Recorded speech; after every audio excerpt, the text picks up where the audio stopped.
further attempts to ascertain in a more easily accessible shape um, some basic avenues um, of incursion towards the thinking over which the rubric um, Heidegger stands.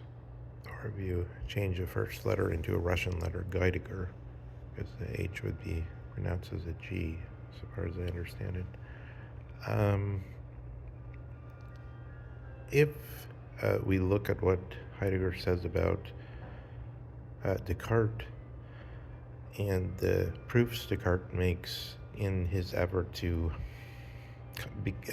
arrive at what later becomes, in its most readily accessible form, in Arthur Eddington's two-table example, which was then, in more recent times, in a trivial way, answered by Graham Harman about the three tables and a supposed superimposition of a Heideggerian view over the two-table view.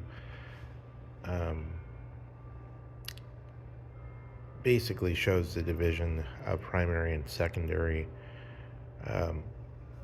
qualities, so-called, where the primary quality is given as mathematical extension, which can be then represented in measurements as over and against the ordinary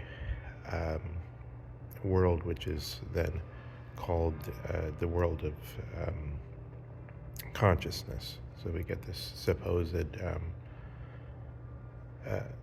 distinction between a basic level of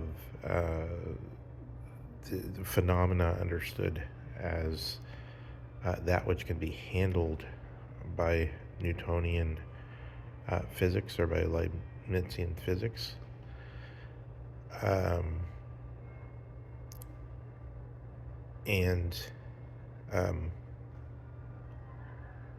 Well, let's pause there for just 1 second.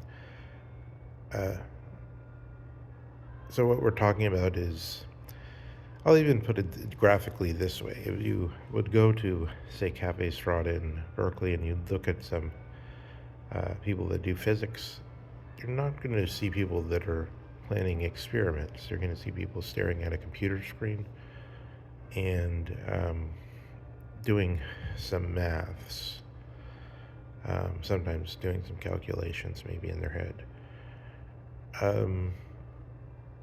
Physics properly, if it's, I guess it's analogous to the notion of the so-called qualia experience.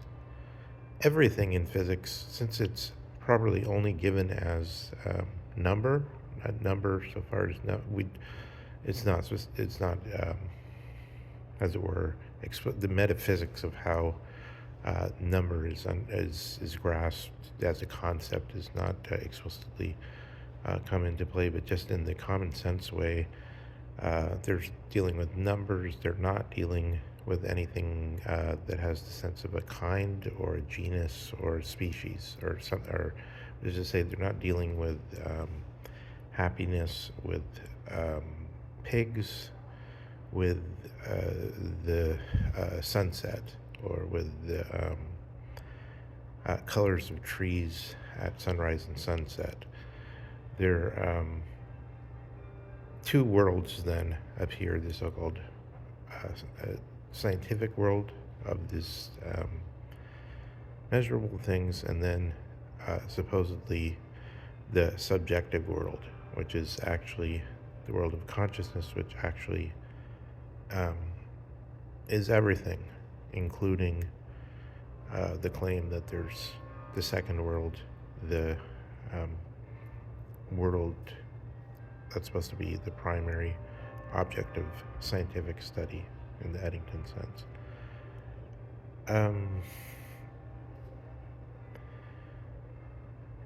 On the journey to get there, so this has been a long sort of parentheses about how Descartes is trying to handle the distinction between the primary and the secondary qualities, where the primary is supposed to be like physics, the secondary is supposed to be like our daily subjective so-called life. And Heidegger is coming in and saying when Descartes, in making this distinction, um, shows that um, solidity is something that doesn't necessarily belong to anything. So, what necessarily belongs to anything, he claims, is extension, and extension is readily identifiable with quantity, and quantity can be enumerated and given in mathematical terms directly.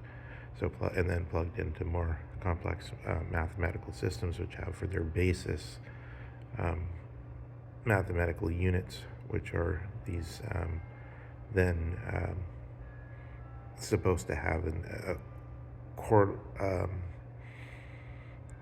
supposed to have their actual basis in the world rather than in the mind. They're the only thing that has their basis in the world rather than in the mind, and it's supposed to be extension. So what Heidegger says is then everything else aside from extension, it's hard to know what to do with it.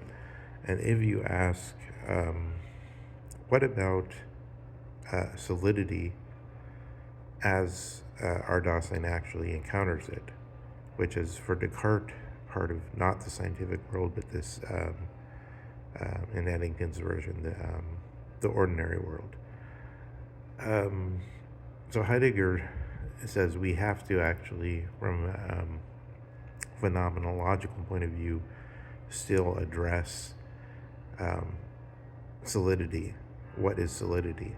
What's the essence of solidity? What is solidity? We can't merely say, oh, we've classified it as subjective as part of the second category of Eddington's two worlds. It's not something that can be addressed scientifically, or what is exactly the same, simply call it qualia, as is now done in analytic philosophy, and say, the qualia, this is one special category, and then there's another one. Heidegger is saying we cannot allow ourselves to be merely Zucarion or shrunken souls, as Plato puts it. In this juncture, we can't just stay in the rule that has been set for us by men who lived before us in a time to which we contributed nothing, but which still has controlled us through one means or another, either rightly or wrongly. But we must see where this is happening and attempt to enter into that space.